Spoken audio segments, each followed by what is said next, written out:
जय भोलेनाथ। श्री शिवाय नमस्तुभ्यम। श्रावण मास महात्म्य कथा। पहला अध्याय। श्रावण का संपूर्ण मास मनुष्यों में ही नहीं अपितु पशु पक्षियों में भी एक नव चेतना का संचार करता है। जब प्रकृति अपने पूरे यौवन पर होती है और रिमझिम फुहारे साधारण व्यक्ति को भी कवि हृदय बना देती है। सावन मास मौसम का परिवर्तन होने लगता है। प्रकृति हरियाली और फूलों से धरती का श्रृंगार करती है, परंतु धार्मिक परिदृश्य से सावन मास भगवान शिव को ही समर्पित रहता है। मान्यता है कि शिव आराधना से इस मास में विशेष फल की प्राप्ति होती है। इस महीने में हमारे सभी ज्योतिर्लिंगों की विशेष पूजा अर्चना और अनुष्ठान की बड़ी प्राचीन एवं पौराणिक परंपरा रही है। रुद्राभिषेक के साथ साथ महामृत्युंजय का पाठ तथा काल सर्प दोष निवारण की विशेष पूजा का महत्वपूर्ण समय रहता है।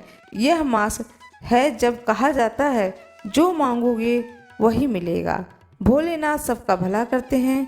धर्म प्रेमी सज्जनों एवं साधक गणों के लिए हम आज से श्रावण मास की कथा को सुना रहे हैं। ईश्वर सनत कुमार संवाद में श्रावण मास के महात्म्य कथा का वर्णन।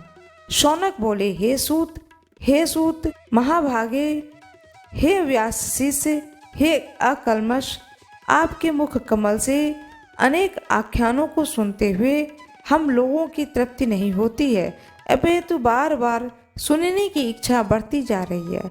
तुला राशि में स्थित सूर्य में कार्तिक मास का महात्म्य, मकर राशि में माघ मास का महात्म्य और मेष राशि में स्थित सूर्य में वैशाख मास का महात्म्य। इसके साथ उन मासों के जो भी धर्म हैं उन्हें आपने भली भांति कह दिए। यदि आपके मत में इनसे भी अधिक महिमामय कोई मास हो तो वह भगवत प्रिय कोई धर्म हो तो उसे अवश्य कहिए, जिसे सुनकर कुछ अन्य सुनने की हमारी इच्छा न हो। वक्ता को श्रद्धालु और श्रोता के समक्ष कुछ भी छिपाना नहीं चाहिए। सूत जी बोले, हे मुनियों, आप सभी लोग सुने। मैं आप लोगों के वाक्य गौरव से अत्यंत संतुष्ट हूँ। आप लोगों के समक्ष मेरे लिए कुछ भी गोपनीय नहीं है। दंभ रहित होता, आसक्तता, श्रेष्ठता का परित्याग, उत्तम भक्ति, सुनने की इच्छा, विनम्रता, ब्राह्मणों के प्रति भक्ति परायणता, सुशीलता, मन की स्थिरता, पवित्रता, तपस्विता और अनसूया, ये श्रोता के 12 गुण बताए गए हैं। ये सभी आप लोगों में विद्यमान हैं। अतः मैं आप लोगों पर प्रसन्न होकर उस तत्व का वर्णन करता हूँ। एक समय प्रतिभाशाली सनत कुमार ने धर्म को जानने की इच्छा से परम भक्ति से युक्त होकर विनम्रता पूर्वक ईश्वर भगवान शिव से पूछा।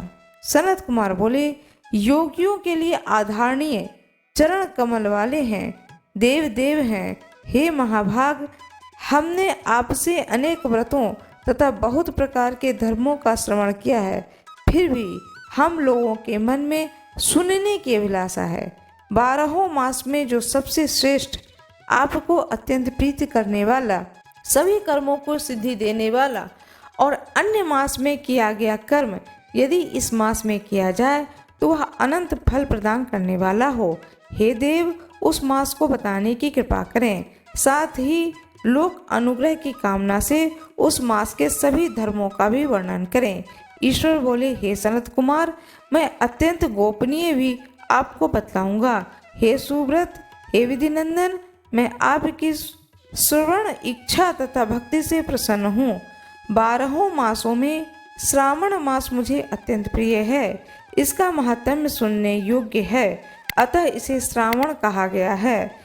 इस मास में श्रवण नक्षत्र युक्त पूर्णिमा होती है, इस कारण से भी इसे श्रावण कहा गया है। इसके महात्म्य के श्रवण मात्र से यह सिद्धि प्रदान करने वाला है, इसलिए भी यह श्रवण संज्ञा वाला है। निर्मलता गुण के कारण यह आकाश के सदृश है, इसलिए नभा कहा गया है।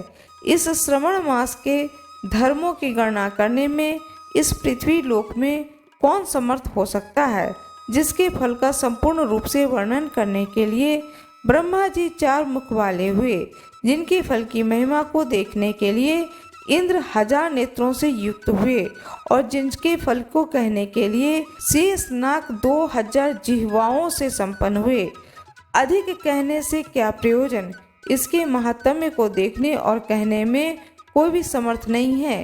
हे मुने, अन्य मास इसकी एक कला को भी नहीं प्राप्त होता है और सभी व्रत तथा धर्मों से युक्त है। इस महीने में एक भी दिन ऐसा नहीं है जो व्रत से रहित दिखाई देता है। इस मास में प्रायः सभी तिथियां व्रत युक्त हैं।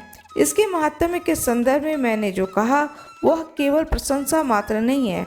आर्तों, जिज्ञासुओं, भक्तों, अर्थ की कामना करने वाले, मोक्ष की अभिलाषा रखने वाले, अपने अपने अभिष्ट की आकांक्षा रखने वाले 4 प्रकार के लोग, ब्रह्मचर्य, गृहस्थ, वानप्रस्थ और संन्यास आश्रम वाले को इस श्रावण मास में व्रत अनुष्ठान करना चाहिए। सनत कुमार बोले, हे भगवान, हे सत्यम, आपने जो कहा कि इस मास में सभी दिन एवं तिथियां व्रत रहित नहीं है, तो आप उन्हें मुझे बताएं। किस तिथि में और किस दिन में कौन सा व्रत होता है, उस व्रत का अधिकारी कौन है, उस व्रत का फल क्या है, किसने उस व्रत को किया है, उसके उद्यापन की विधि क्या है, प्रधान पूजा कहाँ हो और जागरण करने की क्या विधि है, उसका देवता कौन है, उस देवता की पूजा कहाँ होनी चाहिए, पूजन सामग्री क्या क्या होनी चाहिए और किस व्रत का कौन सा समय होना चाहिए। प्रभु, यह सब आप मुझे बताएं। यह मास आपको प्रिय क्यों है, किस कारण यह पवित्र है, इस मास में भगवान का कौन सा अवतार हुआ है, यह सभी मासों में श्रेष्ठ कैसे हुआ है, इस मासों में कौन कौन धर्म अनुष्ठान के योग्य है। हे प्रभु, यह सब बताएं। आपके समक्ष मुझ अज्ञानी का प्रश्न करने में कितना ज्ञान हो सकता है, अतः आप संपूर्ण रूप से बताएं। हे कृपालु, मेरे पूछने के अतिरिक्त भी जो शेष रह गया है उसे भी लोगों के उद्धार के लिए कृपा करके बताएं। रविवार, सोमवार, भोमवार, बुधवार, बृहस्पतिवार, शुक्रवार और शनिवार के दिन जो करना चाहिए, हे विभु, वह सब मुझे बताइए। आप सबके आदि में आविर्भूत हुए हैं, अतः आपको आदि देव कहा गया है। जैसे एक की विधि से बाधा अन्य की विधि बाधा होती है, वैसे अन्य देवताओं के अल्प देवत्व के कारण आपको महादेव माना गया है। तीनों देवताओं के निवास स्थान पीपल वृक्ष में सबसे ऊपर आपकी स्थिति है। कल्याण रूप होने के कारण आप शिव हैं और पाप समूह को हरने के कारण आप हर हैं। शुक्ल पक्ष वर्ण ही प्रधान है, अन्य वर्ण विकृत है। आप कर्पूर के समान गौर वर्ण हैं, अतः आप आदिदेव हैं। गणपति के अधिष्ठान रूप 4 दल वाले मूलाधार नाम चक्र से, ब्रह्मा जी के अधिष्ठान रूप 6 दल वाले स्वाधिष्ठान नामक चक्र से और विष्णु के अधिष्ठान रूप 10 दल वाले मणिपुर नामक चक्र से भी ऊपर आपके अधिष्ठित होने के कारण तथा आप ब्रह्मा और विष्णु के उपस्थित हैं, यह आपकी प्रधानता को व्यक्त करता है। हे देव, एकमात्र आपकी ही पूजा से पंचायतन पूजा हो जाती है, जो दूसरे देवता की पूजा से भी किसी तरह संभव नहीं है। आप स्वयं शिव हैं। आपकी बाईं जांघ पर शक्ति स्वरूपा दुर्गा, दाहिनी जांघ पर गणपति, आपके नेत्र में सूर्य, हृदय में भक्तराज भगवान श्री हरि विराजमान है। अन्न के ब्रह्म होने तथा रास के विष्णु रूप होने और आपके उसका भोक्ता होने के कारण हे ईशान, आपके श्रेष्ठत्व में किसे संदेह हो सकता है। सबको विरक्ति की शिक्षा देते हुए आप शमशान में तथा पर्वत पर निवास करते हैं। पुरुष सूक्त में उतामृत वत्स्यायनी इस मंत्र के द्वारा प्रतिपादन के योग्य है। महर्षियों ने कहा है, जगत का संहार करने वाले हलाहल को गले में किसने धारण किया।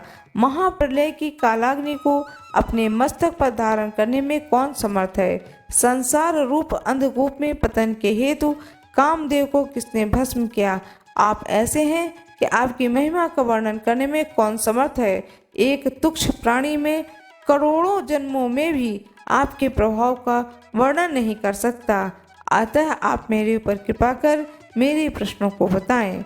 इस प्रकार से स्कंद पुराण के अंतर्गत ईश्वर सनत कुमार संवाद में श्रावण मास महत्म कथा में पहला अध्याय पूर्ण हुआ।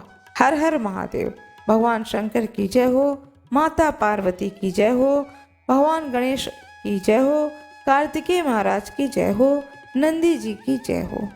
मेरा ये वीडियो कैसा लगा कृपया वीडियो को लाइक कर दें, चैनल को सब्सक्राइब कर दें, बेल आइकन दबाना ना भूलें। धन्यवाद।